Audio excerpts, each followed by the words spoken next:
Welcome back. My name is Garrett Vita, and you're on the Growth Vantage Podcast. Thank you for hopping on today, and I'm super excited to share with you today what our topic is. It is 3 self-awareness errors most people miss. The reason why I want to talk about this is that self-awareness is super critical no matter what we do, whether we're real estate investing, whether it's stocks, whether we're maybe just want to go to a 9-to-5 job. It doesn't matter. The more self-aware we are about ourselves, the better we can learn, the better we can adjust, and the better we can really improve ourselves for our own potential. And it's fun doing so. So ready or not, let's get right into it. So the first area that many people miss is our self-awareness of others' awareness of our self-awareness. So this would be if Bill's analysis of my own self-awareness. The reason why this is important because it really shows how self-aware you are based off whether or not you have ego. When people tell you you have a high self-awareness,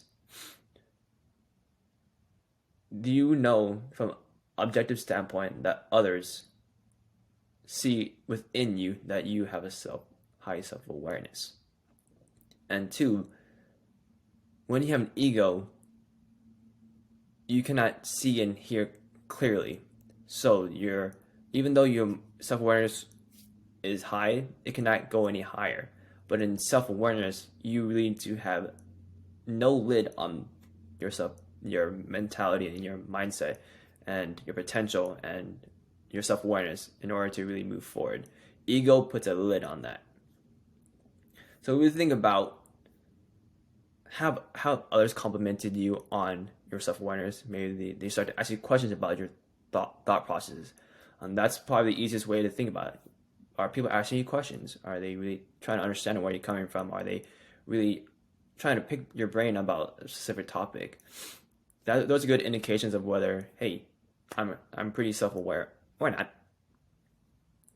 The second part is discernment. So I really like this topic because you can use it any part of your life in any situation. This was definitely prevalent during COVID. And, you've heard so many outrageous things, and it's so interesting to see the lack of discernment it was during this whole time period and thereafter.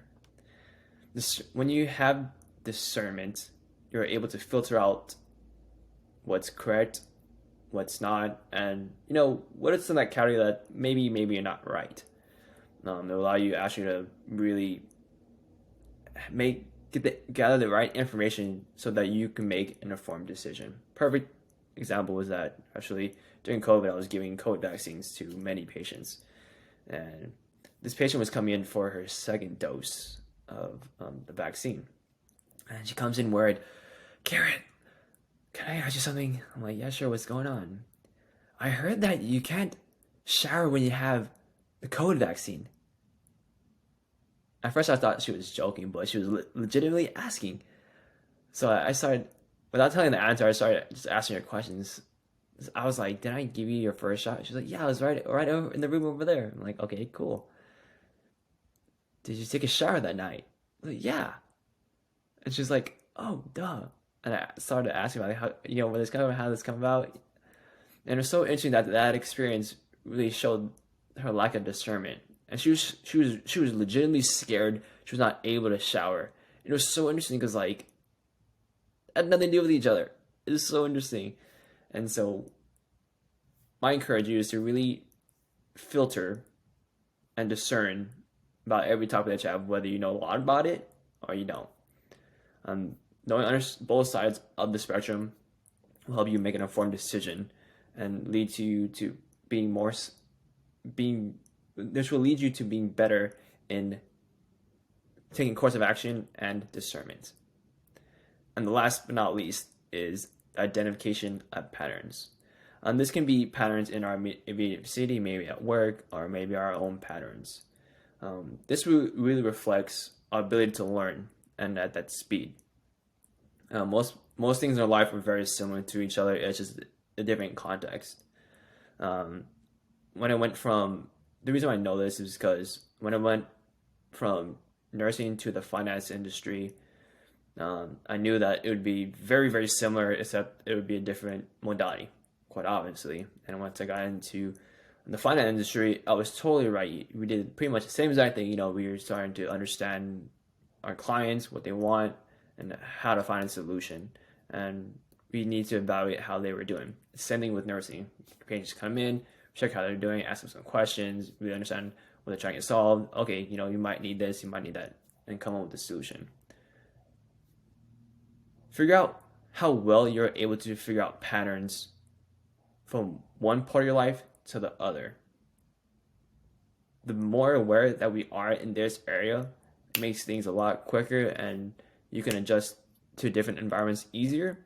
And at the end of the day, when the time gets tough, you don't get stressed out as much because you can adapt quickly because you're identifying patterns at a faster rate.